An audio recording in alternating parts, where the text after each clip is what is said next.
I think that, you could probably intellectually say, all right, well, it makes sense to get rid of the gas blowers and require that we move to electric. But the enforceability of that, I think, is just impossible. What are you going to do? Walk down the street and ask and say, oh, is that gas or is that electric? I mean, it just seems very impractical. And I think, not to rat out the other same person, but of course, I did do a little poll. I asked every gardener that I could talk to in my neighborhood, and for the last 3 weeks, every resident I come across, I ask them what they think of leaf blowers. But when I asked some of the landscapers, I said, well, what do you do in a town that bans gas and you have to use electric? He says, oh, we use gas anyway. And, yeah, like, okay. Do you ever get citation? Nope. Keep moving. So why do we want to pass something that we can't enforce? And I have to say, in my informal poll, I know people who come here probably feel strongly one way or the other, but when I told people, hey, we have this item on the city council, what do you, on our agenda, what do you want? What do you want us to do? What's your, how do you feel about this? 99% of the people said, it doesn't bother me, I don't care. And one person said, oh my gosh, don't you actually have something more important you should be talking about than leaf blowers? So, yeah, so I think we leave it alone for now. I mean, we can certainly bring it back if you guys feel like you want to have more information and more research. But to me, and having different hours for residential versus commercial, that seems like a mess. So I don't think we do anything with the current ordinance. Okay. I think we're kind of all over the place with that comment. I thought with the first two, we were kind of heading to some sort of consensus, but I appreciate everybody's point of view, and I hear your concerns about really the enforcement issue. I myself personally, I think that there should be a distinction between commercial and residential. I support an outright ban on the residential. With the commercial, especially our concessions, I think there does need to be a carve out. It's too much of an impact on their operations. But it doesn't sound as if there's, at least Mayor Pro Tem and Councilmember Lozzi don't really think that there should be a difference between commercial and residential. We all sort of acknowledge that there's an enforcement issue. We could That's the red herring. Yeah, we could broaden that to a larger discussion of enforcement in general. I certainly think that, the overall question of is it better to have a law in place and have the authority be illusory in essence, or is it better to? Or you mean accept outright violations? Huh? You mean accept outright violations? Accept outright violations where the code enforcement officer just happens to be there? Or is it better not to have any law at all to enforce? So I tend to be in the former camp myself. I think it's better to have a law in the books.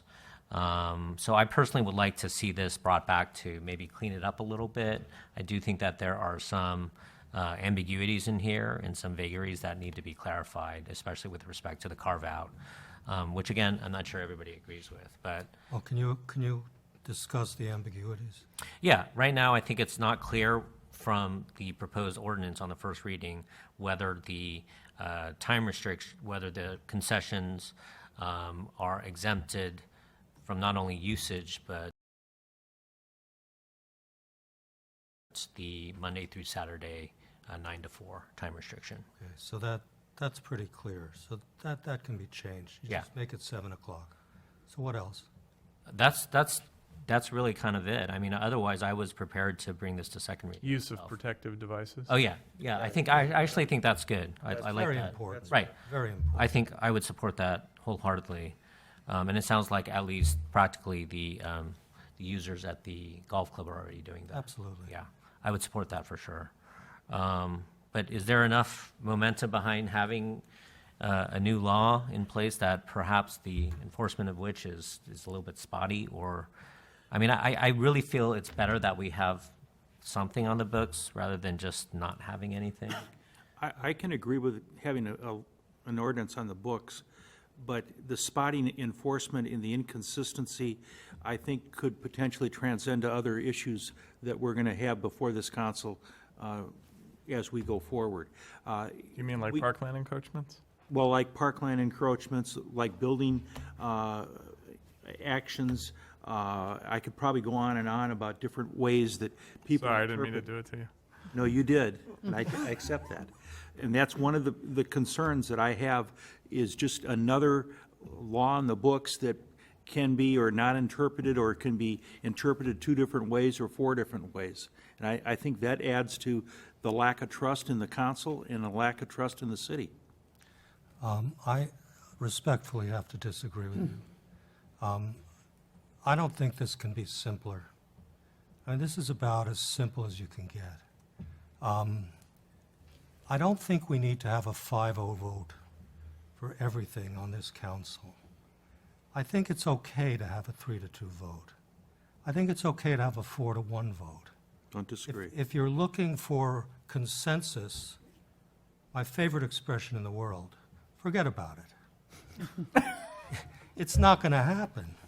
So if you get 3 people, which is a majority, which is the same number of people that will be able to put something on the agenda, Yep. which is the majority of the council, then it should be.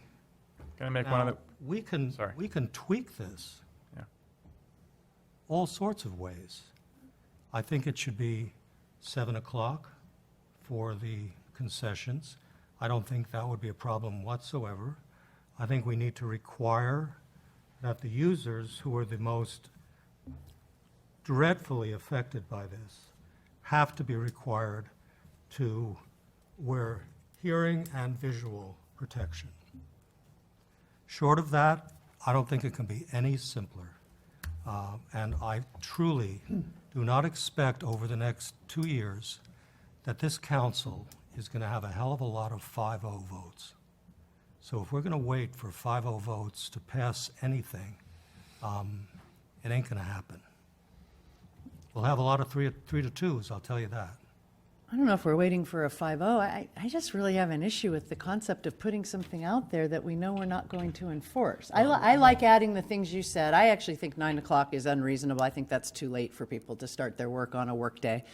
9 o'clock would be okay for Saturday, but I just think we're going to put this rule on the books that's going to annoy residents, and then we're not going to enforce it. Why would it annoy residents? Because we'll say, well, geez, why did the city council put this thing on here? Am I supposed to, what am I supposed to do? Go tell my gardener that he's got to have an electric instead of a gas, and why? Well, Because we're not going to enforce it. Let me ask you a simple I don't know, question. it doesn't make Let me sense. ask you a simple question.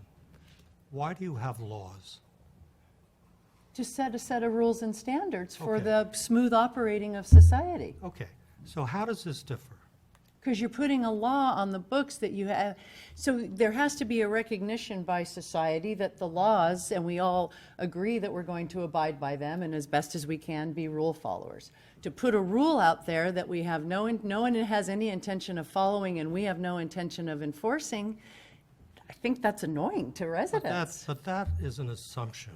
Okay. How many illegal left turns have you made?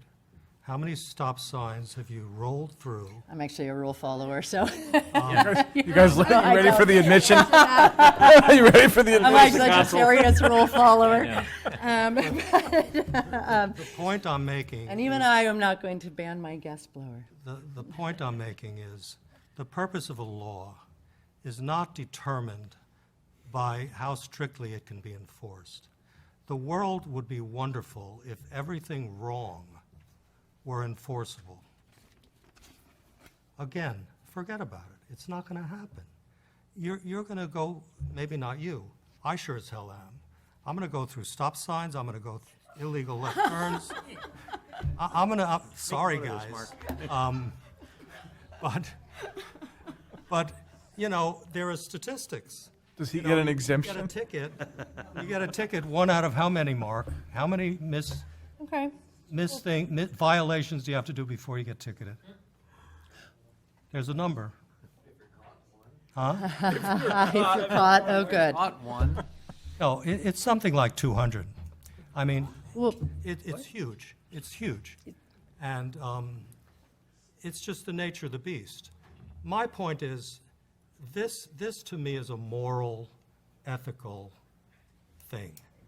I care about our residents, period. I couldn't care less if these people come and want to spend less money, it's just less profit for them. We all face that. That's life. That's just life.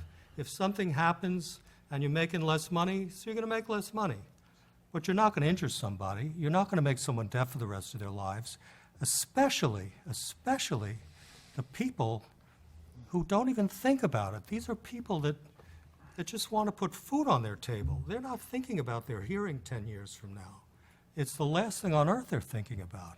But I see them 10 years from now, 20 years from now, and they wish to God they didn't do this. Their kid's going to college, so they don't have to do this. So that's where I'm coming from. I think we should take a vote. If it's defeated, let it be defeated, but it's not going to be a 5-0 vote. And I think we have to get used to the fact that this city council is not going to have a hell of a lot of 5-0 votes. Okay. Just one other point I'd like to make. The city, as the staff report indicates, we did have a ban on blowers in 1987. That was suspended in 1991. There are currently laws applying to leaf blowers. Currently, there are laws. Now, what we're doing is we're amending the laws to make it more restrictive. No gas blowers in residential, as proposed, carve-outs for commercial.